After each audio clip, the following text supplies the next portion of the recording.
welcome to Tazama Season 6. My name is Lydia Gachuhi and we are the Mediva officers. This is where we make Tazama.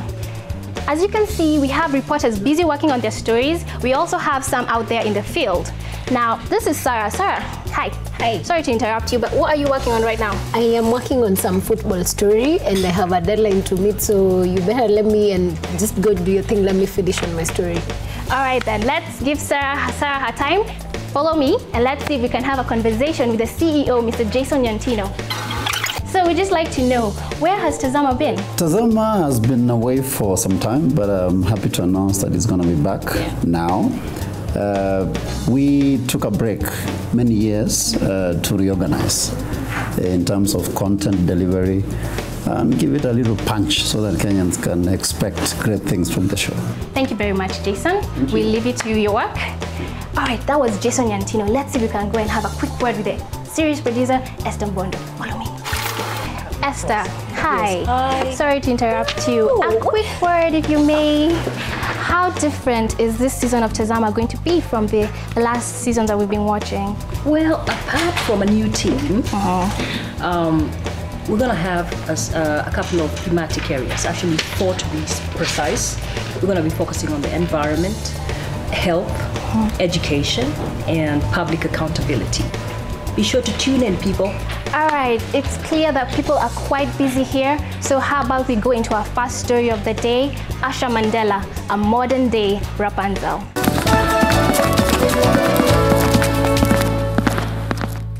In 2012, I was certified and put in the Ripley's, believe it or not, Strikingly True book.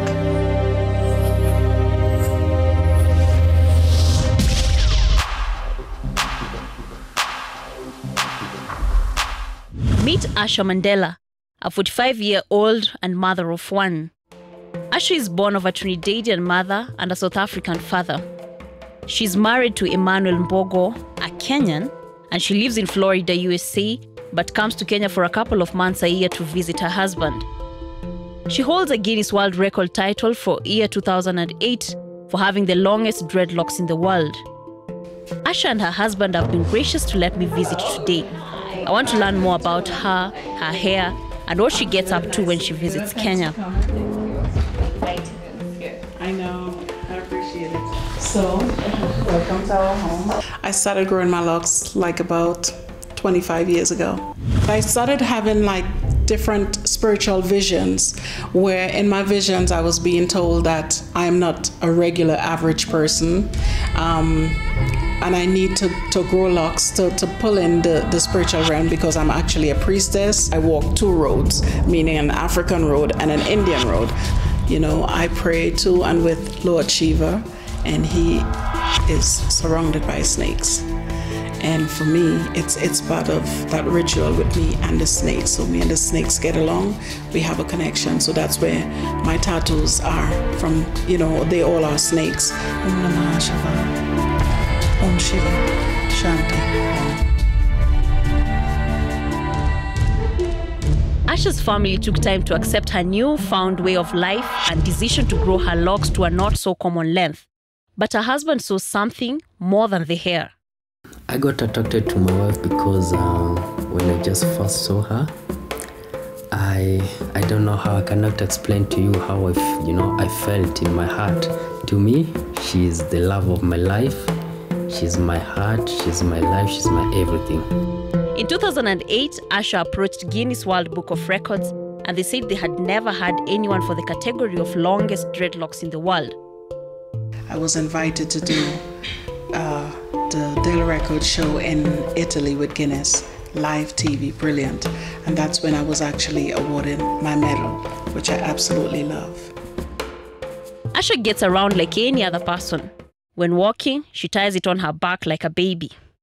One day I woke up, I swear to God, one day I woke up and something says to me, you know how African women carry the babies? Give it a try and see what happens. I swear to God, it was genius.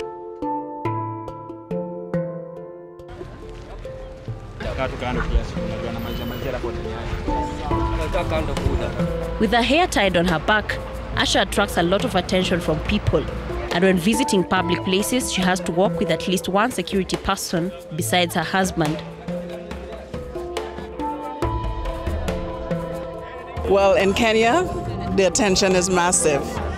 I don't mind because everybody is always curious, to see my hair, and it's a great piece of excitement, but sometimes it can be overwhelming.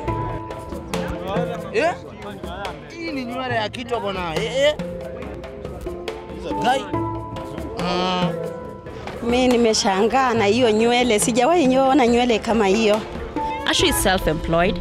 She has a line of hair products called Zulu Earth Solutions, and together with her husband, they have a jewelry collection called House of Gashambi. She makes most of the jewelry and goes to get the beads herself from the Kariokor market. It's all done. Asha washes her hair once every week. She allowed us into her bathroom to watch how she does it. I use my own shampoo. It suds really well. And then I pick up my baby and we stand under the shower and cuddle for a minute while I try to get it soaked in water to rinse it out. This water is good. So here you go. I've just got done washing my baby. His name is Mr. Cobra. The longest locks in the world, and I'm all good and nice and clean. There you go. But just how does she sleep with all this hair? If I'm in a cuddly mood, then I bundle him up and use him as a pillow. And if I don't want to cuddle, then I just lay him alongside me in the bed. It's like a whole nother person. Doesn't get in the way at all. Asking her if she would ever cut her hair down. I don't want to see a scissors unless it's cutting paper or fabric. But my locks, I have no idea how long again it's going to grow, how much it's going to grow. But I know it's with me forever, for life.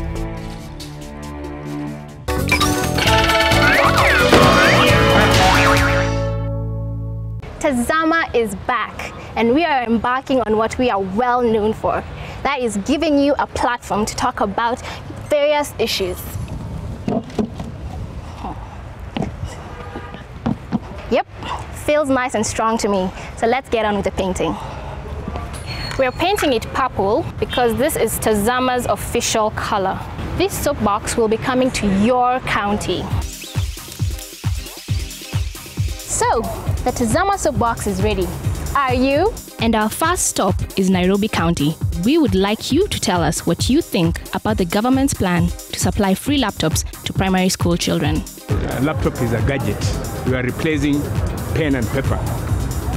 And there's no much ado with how to use it. It's just pressing the keys, and it has a memory. The kid can revise at home what is done. Laptop inakuanga ngumu kutumia, wapewe ile ya kiwango yao.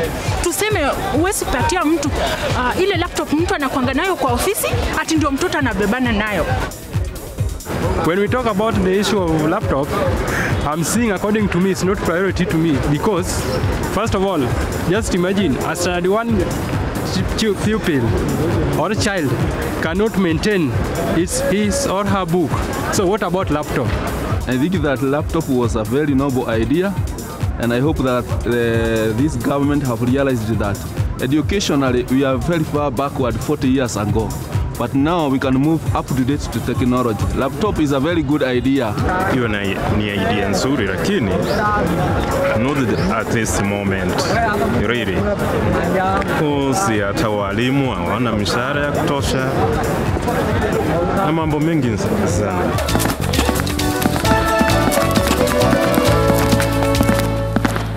Now, let's check out what's happening in the TV edits. Follow me. Hi, Gloria.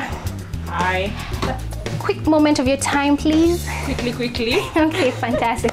So, what are you working on right now? I'm working on an Uji story. It's a story shot in Meru, and it's about how they make the traditional porridge, which is going to be in one of the shows of Tazama. Fantastic. Yeah. So, what is your workload like? Very busy. Yeah. That's why you should leave right now. All right. So, by the way, Tazama will also be on radio. So let's go talk to the radio editors and find out more about that. Come on.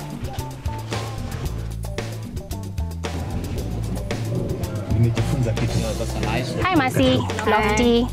how different is the radio version going to be from the TV version? The stories are going to be the same, but you know, the TV story is a bit longer.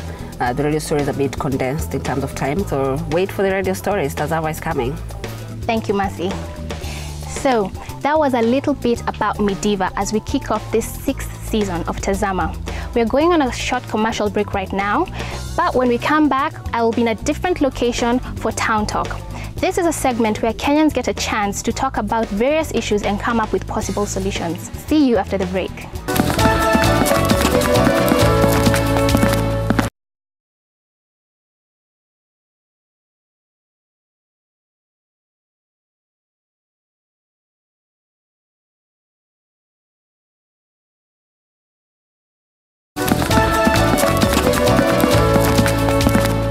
Welcome back. We are now at Sandton Palace Hotel, which is located in the heart of Nairobi's Central Business District. Behind me are some of the people who will be participating in today's Town Talk. We are about to watch a documentary, after which we'll have a discussion based on the issues within the documentary and how it relates to the people of Nairobi.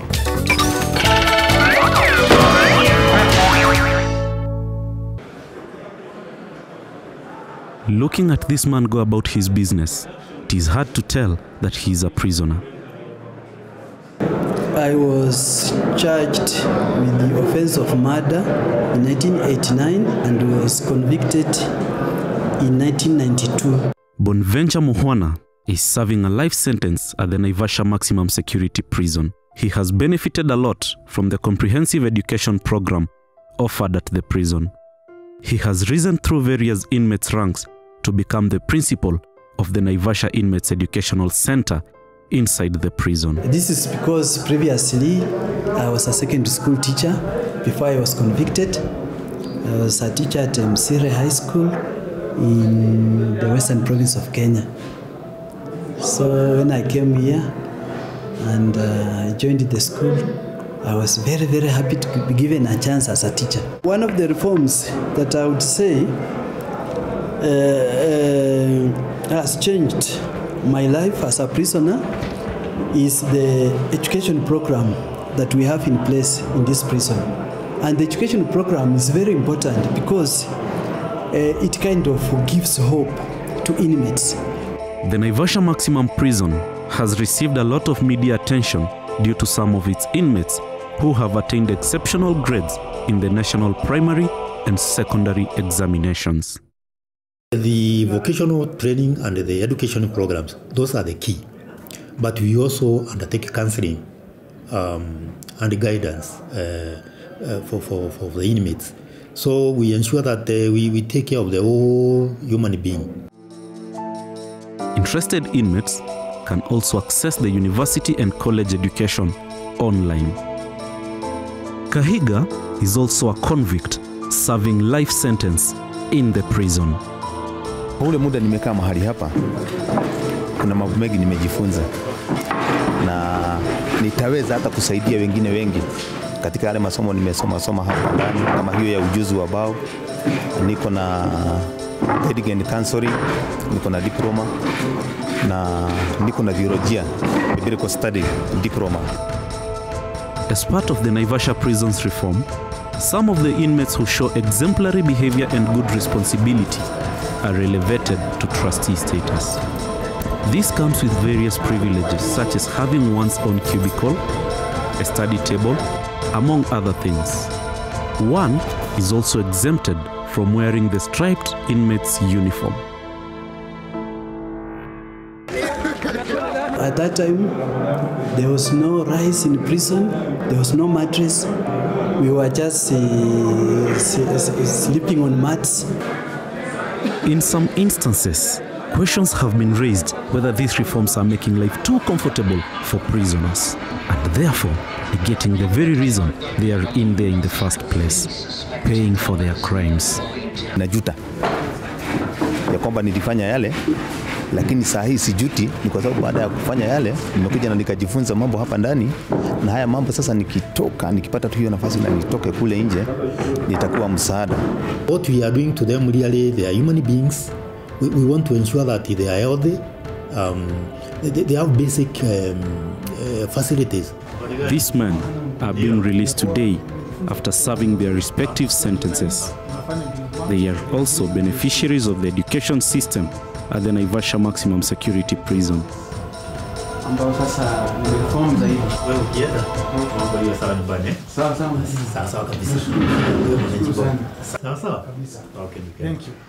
We have maintained contacts with those who have been released. And we have several cases that we know they are really succeeding. I would like Kenyans and everybody to know that liberty it's not a joke.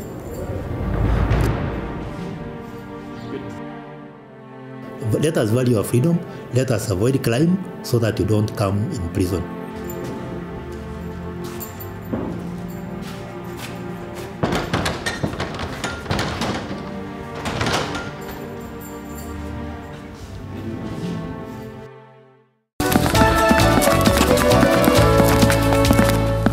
Based on what you have just watched, I'd like to ask you, what do you think is the relevance of educating inmates who have been imprisoned for life?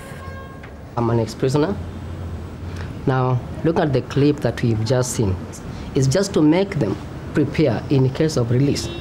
But when they go out, they are able to start up their lives on a better platform. And I think it is to prepare them to unlock some barriers that they may face before they are released. And when it comes to the education they're receiving, we have academic education, and there is also vocational training, as well as life skills, entrepreneurial skills. What should the emphasis be? All I can say about that is that the people who are good in academic, they can do whatever it is they are doing there. And these others who are good at vocational training, like making furniture, tailoring, and all the other stuff, they can also do that. Education in prisons, first of all, should be seen as one of the rehabilitation programs and not as an academic exercise or program the way we take it out in the community. And this is basically arising from research which has shown that a majority of offenders who end up incarcerated in prisons are actually deficient in academic knowledge. And therefore, you'll not get people who are very much informed academically finding their ways into prison as much as you get those who are not informed academically going to prisons. So the education that prison department is giving to the inmates is not just to fulfill the requirements that people need to be educated, but rather it is an academic program that is tailor-made to fit into their behavioral needs. And I think that is fitting well. So when you talk about, for example, when you go looking for a job and you're still seen as an offender, and I'm sure that happens to so many other ex-convicts, how do you propose that we can address this issue? If you look at the laws that we have, we still have fingerprints and you cannot even be applied. I still remain an offender even today after 16 years out of prison. And I cannot access job, I cannot access employment anywhere because I'll be required to produce what? A certificate of good conduct, which I cannot access. And so those are issues that as you take them there, as you train them, wherever you train them, we need to discuss. And I think you need to tell us, as we continue discussing, those are some of the pertinent issues that this community sitting here, you need to highlight more. Why should my history determine my destiny? Why should I have to put that information in a job application form to show my history? If you are offender 16 years ago, right now you can't assess a good conduct, I think that is wrong. And I don't think it's in the Constitution. If you served your jail term, you never absconded, you served your jail term full time. If you go to CID headquarters, they will give you a good conduct. Because you are innocent, you are outside, you are a good man. Reintegration of these ex-convicts into our society, what is our role in helping them adjust, in helping them get jobs, in helping them get housing? What should we do? The key issue here is acceptance. Once us as the community are able to accept the ex-convicts, then the rest just flows. Because if I accept him, I'll offer him a job, he comes out and sets up a business, I'll be willing and ready to buy from him. So I think the key issue is acceptance. When I said I'm an ex-prisoner, I saw how you reacted. First, I saw the body language. So that's the typical Kenyan. You getting me? When I said I'm an ex-prisoner, I looked at everyone and I know the body language just shifted. You getting me? That is it. That's it. And that's the challenge, and those are the barriers that actually the Department of Probation, they are struggling to handle. Let him now tell us. We live in a society where perhaps I may say that we are so full of vengeance. We are less forgiving, and yet at the same time, Kenyans, the culture is we forget very easily. And I don't know why we cannot forget easily when it comes to offenders. This is a discussion that can clearly take a while, however our time is up. But at the end of the day, what this boils down to is individual responsibility for changes that we want to see within our society. In regards to changes in our society, perhaps it should start with each one of us. Watch this.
Of our first episode of Tazama Season 6. You can like our page on Facebook or follow us on Twitter.